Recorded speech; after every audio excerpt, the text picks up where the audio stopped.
a great day. My name is Shay Brown, the Happy Entrepreneur, and welcome to the Happy Entrepreneur Show, the #1 business development and revenue focused late night show in the country where we're on a mission.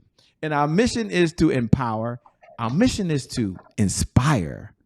And our mission is to provide you, the entrepreneur, with all of the resources that are necessary to execute that big vision you have for the people you were called to serve. And on this particular episode, we have the one and only Sharon Grant, who's in the building. Yeah, she's talking about something very important: conflict resolution. Man, could the world not use that right now? What's going on, Sharon? How are you these days? Hello, Shay. It is so great to see you again. I'm so happy to be here. Thank you. Thank you. It was great meeting you. Sometimes I don't have a chance to meet folks, but you and I had a chance to meet, have eye-to-eye contact at the John Maxwell Leadership event, and that was pretty cool. And a chance to meet you, and as I met you, I said, wow, she's up to some incredible things. Now, people may read your bio later, but they're probably wondering, conflict resolution. Whoa. Take a moment, if you would, and share what are some of the problems, some of the challenges that people have. These are business owners. These are leaders. These are very intelligent folks resolving conflict. What's the challenges that are facing them today? Why can't they just do it by themselves? Well, that's a great question. The biggest problem is oftentimes we get stuck in our own perspective of how things should go. And we're not really willing to look at the big picture and realize that there are multiple ways to arrive at a solution. So there is a way, not necessarily the way. And sometimes business owners get stuck in the way, which is their way. And that doesn't always work well when you're working with a partner. Yeah. So when you talk about business and you talk about conflicts, what are some of the conflicts that you've seen that come up inside of a business? The biggest thing is lack of communication.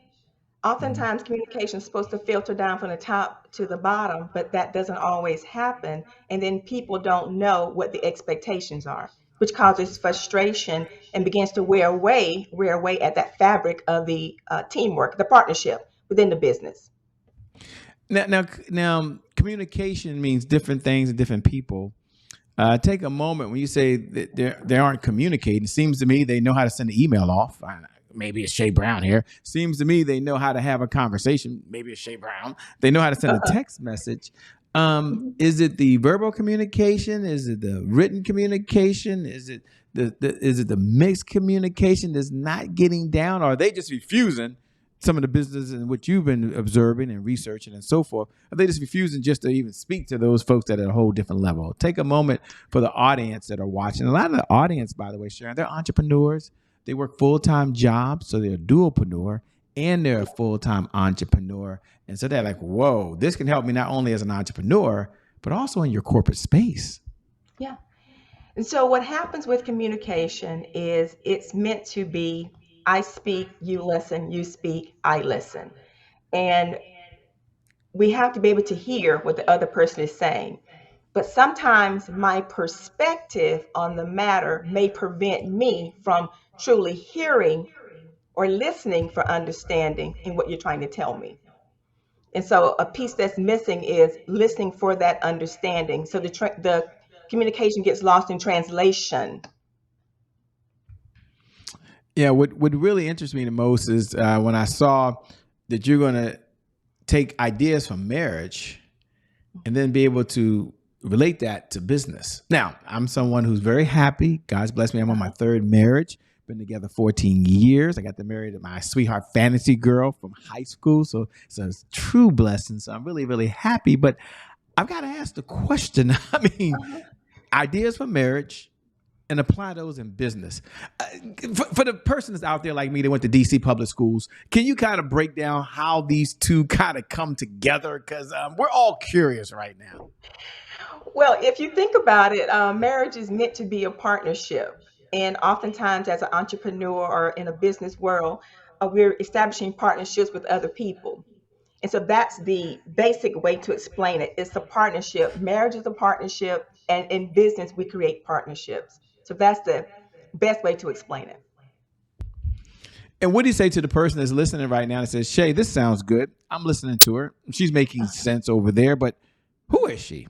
Can she share her backstory before she tells us even one or two things that principles that you can apply for marriage to resolve conflict? What's her backstory? Who is this person we're listening to? Yes, there's the bio, Shay, but I didn't get a chance to read it, to be honest with you, Shay. I'm currently cooking right now, or I'm in the car right now. I'm in the gym right now. I'm listening to it while I'm working. So if it's okay with you, Sharon, can we slow down for a moment? And can you share with the audience, who are you? What's your backstory? And what led you on this journey you're on now to help with conflict resolution, specifically bringing in marriage principles? We want to know. Yes. So I am a entrepreneur, business owner in private practice since 2014. I am a licensed therapist and a marriage enrichment coach. I've been married 15 years, happily married to. He's not my high school sweetheart, but he's definitely my sweetheart.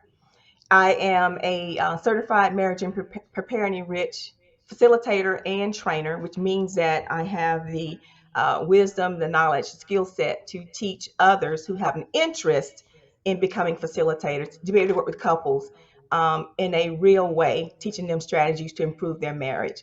I am a certified John Maxwell coach and trainer, which basically means I am certified to be able to offer coaching in the area of personal development. And I include marriage because when you think about personal development and marriage, you want to show up as the best version of yourself in that relationship. And so personal development is an important part of marriage. I'm also DISC certified, a consultant. And the DISC is a personality indicator report that helps you understand how you are wired. And what's the beauty about that is in a marriage and even in a business relationship, the disc can help you understand how the person you're dealing with is wired and how best to connect and communicate with them. And so I bring all that together into Sharon. That's what I bring to the table when I'm working with couples or with businesses or entrepreneurs. That's me. And how did you get into the whole marriage counseling side of it? And the reason I'm asking this, ladies and gentlemen, is this is the foundation, right? I mean, she's got a lot of training, a lot of depth of knowledge. She's been doing this for a lot of years, and she's married. And so I'm just curious, what was the pivotal moment when you knew, okay, I guess about the traditional role of conflict resolution and traditional role of making things happen. And I've got to apply these marriage principles. Like that's going to be my jam. That'll be what separates me from the competition is my ability to be able to use something. And I guess you would call it best practices from somewhere else into the business segment. So when did you know that was something you were going to do? And what do you enjoy most about it now? Okay. So I grew up, let's go back to childhood. So I grew Yeah. up in a family where there was a lot of conflict, a lot of domestic abuse. And so at an early age, I had a desire to help people. Didn't quite know what that meant, but I knew I wanted to help people. And so went through relationships that wasn't quite that successful. I did get married. This is actually my second marriage, Shay. In that first marriage, I learned Congratulations. thank you. We talked about that. So in my first marriage, I learned a lot about myself and how I showed up in that marriage. And so I knew I needed to make some changes. That's when I started my personal development. You asked the question, how did I know? At that point, when that relationship ended, I was so distraught and hurt that I just didn't see myself being able to move on. But of course, we do because life continues on post divorce. And so I went to grad school and interesting enough, I pursued professional counseling, but my add-on was marriage and family. And so from childhood to my graduate degree to this failed marriage, I decided to really focus my attention on working with couples to be able to have marriage longevity because we both know that our society, our communities are better off when we're able to have united families. It's best for the children. So I look at having a healthy marriage as a gift that keeps on giving because it allows our children to see and to learn from us. We're the first role models that they have, right? And so they get to learn from us firsthand how to be engaged or how to have a healthy relationship. So we're all listening now. conflict resolution. Hopefully the whole world is listening right now. And if you're out there, share this forward. I'm sure these principles can help business owners, but it could make this world a much better place. And it doesn't matter what side you're on, by the way. It doesn't matter if you're a Democrat or a Republican or a conservative or a liberal or believe in wearing a mask or not wearing a mask. It doesn't matter what you believe in. One thing we do know is that we all can make this world better when we're able to resolve conflict. So I'm going to ask you, and I know it's an unfair question, but I'm going to ask you if you could share 1, 2, or maybe 3 principles that folks could use to help resolve conflict in business. So you're going to take these marriage principles. You tell us what the marriage principle is, and I get it. Some of you are at different places. Some of you manage groups. Some of you are individual contributors, meaning that you're responsible for projects, but you don't have direct people there. So there's still some conflict. And if you're a human being, you have to speak to anyone, anywhere, then I'm sure these principles can benefit you. So you can still lean in, even if you're not an entrepreneur, you can apply these principles in your own life, in your own community, and make this world a better place. So I'm going to turn over to you. If you can, just give us 3 principles. What are they? How can we use them to resolve conflict, please? And thanks a lot. I appreciate you sharing this. Okay. Yeah, Shay. So I would start with knowing who you are, what your values are, and making sure that you align yourself with people that share those same values with you. That's useful in marriage and in business. In business, they say you want to know who you're getting in the bed with, right? Well, it's the same thing in marriage. You want to know that person that you are hooking up with for this long-term partnership. And so that's one of the first principles, is to know who you are aligning yourself with and making sure that you guys have shared values. The other thing is listening. I think I mentioned that a little bit before. Conflict in the workplace oftentimes, like I said before, has a lot to do with not listening for understanding. When there's a conflict between 2 employees, oftentimes they're stuck on their perspective. And one way to resolve conflict in the business setting as well as in your marriage is to look for, where do we agree at? What can we agree upon first? So let's start from a place of agreement and then move forward to address what we don't agree upon. So you want to identify first what you have in common that you do agree on. I like to offer up that people will use, I call the 10-step method, where you are giving out to each other at least 5 solutions to the problem. First, you got to identify what the problem is, and then identify 5 solutions. That's a very collaborative process, meaning that both parties are contributing. And then you're going to pick one solution that you're going to try to see if it works or not. And you always can come back to the table and readjust that if you need to. Those are 2 things. And that also has to do with you being able to compromise and collaborate with one another. The last thing is setting clear boundaries. That's the third thing. Setting boundaries is what keeps us safe. It keeps us safe in marriage. It keeps us safe in our work relationships and in business. They are guardrails. It's like drawing a line in the sand. This is not what we're going to cross. This is not what we're going to do. So you're very clear about what those boundaries are, then you have that safety that you need in the marriage as well as in the work relationship. So you have to make sure you're able to set those boundaries.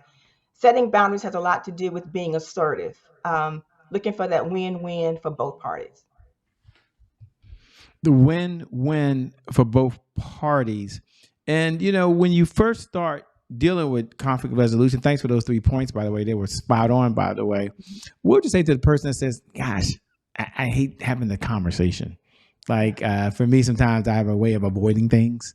And again, I know this has nothing to do with what we're going to talk about, but, I've been known sometimes to try to avoid the situation or hopefully it goes away because, you don't want anyone to feel bad. And it feels kind of like, man.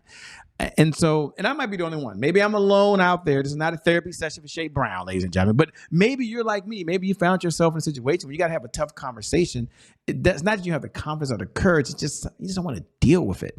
Would you say that person is listening now and saying, "Hey, Shay and I are on the same page, by the way," and it could be in the marriage, it could be in a relationship, it could be at the office, could be with a friend. And I'm gonna say you've outgrown that friend. That's not what I'm saying, but whatever, there's some tension there. My question specifically to the expert on the other side, Sharon, is what type of mindset can you have? What are some, I don't know, affirmations? What can someone do? I'm not gonna say to get the courage and confidence up, but to at least have the conversation versus avoiding it. Well, I think what happens, Shay, is our thoughts prevent us from having that conversation. What I mean by that is oftentimes what you're telling yourself, that narrative, that conversation you're having in your head is going to propel you to want to have the conversation or make you retreat. And so if your thoughts are pessimistic, or if your thoughts are this is not going to work, they're not going to listen, whether that's true or not, but if those are your thoughts, chances are you're going to talk yourself out of having a conversation. But if your thought with yourself is, you know, what I have to say is very important, I'm valuable, I matter, and so I'm going to share, you are more likely with that train of thought to open up and share with that other person what you're going on, what's going on with you, and how you're feeling. Another piece of that is creating the environment where the person feels comfortable, safe, and confident to have that conversation with you. At home and at work, sometimes the environment is not such to where it cultivates that type of opportunities to have those conversations. Spot on. Thank you. Thanks so much for sharing. You know, we have a segment here called Today is My January 1st. And for those folks that are tuning in, that are listening, you know what I'm about to do. You might even wait to be able to say those words. Today is my January 1st. Doesn't that feel good to say it? Today, in this moment, is my January 1st. And for some of you, you're hearing it for the first time. Welcome to the family. We're glad that you're aboard. Today is my January 1st is our personal mantra, the Happy Entrepreneur Show. It represents a fresh start. Today is my January 1st means we get a do-over. It means our past, no matter what the past is back there, it no longer equals the future. So my question to Sharon is, when you hear those words, today is my January 1st, what do you hear? And what was one of your January 1st moments? So I hear new beginnings, and one of my January 1st moments was when I transitioned from my full-time place of employment to working for myself full-time as an entrepreneur. Um, I was looking forward to the flexibility that being an entrepreneur provides. I was having some challenges within my family, and I knew that I needed to leave my full time job to be more available to my family. I think as an entrepreneur, sometimes we are led to believe we have to hustle, and I'm not against hustling. However, what I do want to say is it's important to prioritize your family. And so when I left my full time job, I think I left a little bit too late. I should have left a little bit earlier, but because I didn't have the faith that I needed, I didn't take that leap sooner. So that's my January 1st. Leaving the full-time job a little sooner rather than later. What's one of the best pieces of advice you've ever been given? And I love to frame the conversation, by the way, that you had a lot of mentors, read a lot of books, some online, some offline, some in person, different places, different spaces in your life. So many. I know you could go on for a whole hour. But what's one of the lessons that you've learned from any of your mentors that you want to share with us, the audience? That's you listening, by the way. You can lean in now. You can lean in because you can take this one piece of advice, just this one idea. And how many ideas do you need to change your life anyway? One. You implement it and your life is forever transformed. Take it away, Sharon. The one thing that I've learned from a mentor is the only person that I have control over is myself.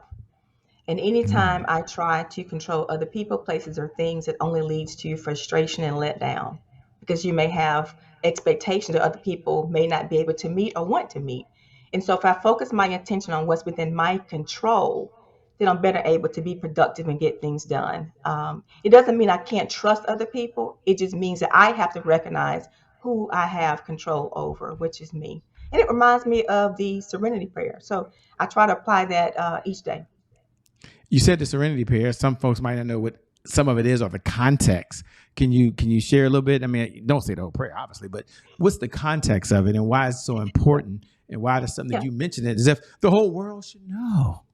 Yeah, so it's just basically saying, give me the peace that I need to accept the things that I cannot change, I don't have control over, and the wisdom to know the difference between what I have control over and what I don't have control over. I love it. What do you do for fun when you're not out saving the world? I like to watch Netflix, and it may not sound very fun, but that is like my escape to find a series that really resonates with me. I think that that's my favorite thing to do. However, hanging out with my family. My son is very involved in soccer, and so every weekend soccer season we are soccering. That's what we're doing. So I really enjoy that. I love it. I love it. And just as we come down the home stretch, I'm just curious. You and I met at a leadership conference, and I'm just curious what your definition of a leader is, by the way, these days. And then the other second part that's always fun to ask people: Are they made or are they born? Are they made or are they born? Now, I know you can flip a coin. There is no right or wrong answer. But since you're on the other side and you deal with conflict, two-part question: What is your definition of leaders these days? And number two, are they born or can they really be taught? Can they get better? Yeah. A leader to me is anyone that has influence over someone else. That's a leader to me. Because if you have a following, then you are a leader. Are they born, or are they, what was the other part? Born or made? Are they born or made? Yes. Yeah. So I believe both. I believe that Mm. if you're not born with leadership skills, you definitely can learn that by surrounding yourself with mentors and people that can train you in that area of leadership. But I believe both. Good answer.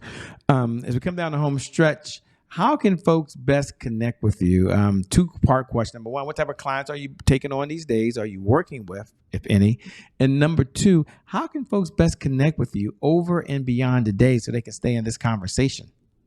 Okay.